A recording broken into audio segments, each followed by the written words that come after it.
I don't want your last name anymore. My son said it with the calm certainty of a child repeating someone else's words. Across the table, my ex-wife smiled like she'd just won a long-awaited victory. Her new husband leaned back, smirking, the kind of man who polished his watch more often than his soul. I looked at my boy, 10 years old. My blood, my name, my world. He couldn't even look me in the eye. Mark says I should take his name. He says yours doesn't mean anything. Mark. The man she'd remarried, the so-called real man with the yacht, the gym membership, and a mouth that never seemed to close. I could have argued. I could have begged. I could have reminded my son of all those nights I read him stories, the Saturdays we spent building model planes together. But I didn't. Instead, I nodded slowly, reached into my jacket, and pulled out a pen. Fine, I said quietly. Sign here. The document was already in my briefcase, a simple form I had drafted weeks ago, waiting for this exact moment. They looked at me, first confused, then amused, and finally, greedy. My ex-wife laughed, flipping her hair. You really brought paperwork? God, you're so predictable. Mark chuckled, muttering something about finally letting go. My son hesitated. What am I signing? Your choice, I said. If you want a new name, you'll have it. He looked up at Mark, who nodded proudly. So my son picked up the pen and scribbled his name, careless, innocent, a child trying to prove something he didn't understand. I took the paper, folded it neatly, and slipped it back into my jacket. Done, I said, and then I walked out. It's strange, the silence that follows when you finally stop fighting. For years, I'd battled through custody hearings, courtrooms, and accusations. Every month brought another lawyer's letter, another insult dressed as a request. She'd taken half the house, half the savings, half the time with my son. But I kept one thing, the family trust. My grandfather built it, a sprawling estate tied to property, investments, and inheritance clauses tighter than a noose. It wasn't something you could just reach for. Not without blood. Not without the name that had just been signed away. When our divorce was finalized, she'd laughed at the clause I refused to remove. You're pathetic, she'd said. Still clinging to your family's money. I'd smiled. Some things are worth protecting. The trust had one unbreakable rule, written decades ago. Only descendants bearing the family name shall inherit. Old-fashioned. Harsh. Maybe even cruel.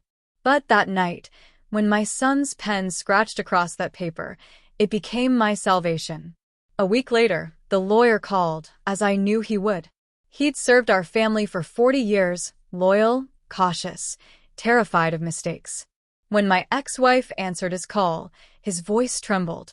Ma'am, do you realize what you just let him sign away? She didn't understand at first. She thought it was a joke.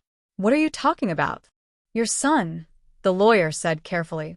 By renouncing his father's name, he's renounced his claim to the trust, the inheritance, the estate, everything.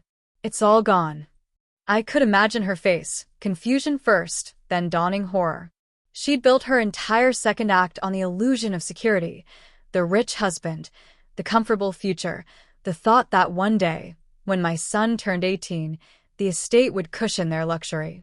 Now it had all vanished with one signature. That night, she called me.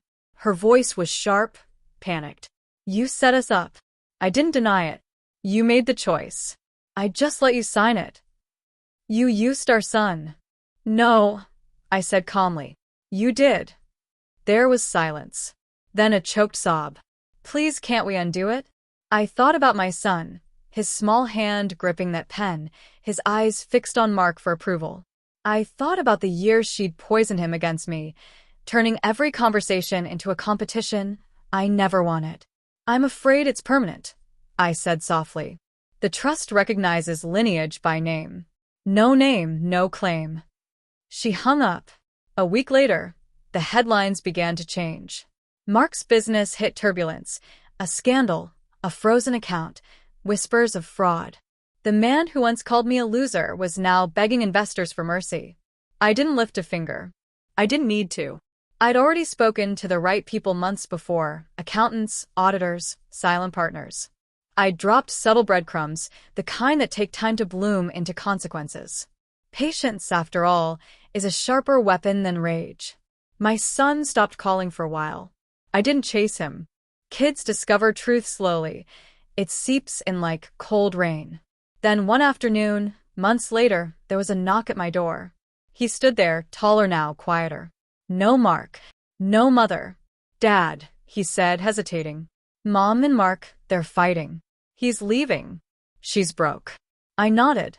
He looked down. Did you know this would happen? I didn't lie. I knew choices have weight. That's all. He swallowed.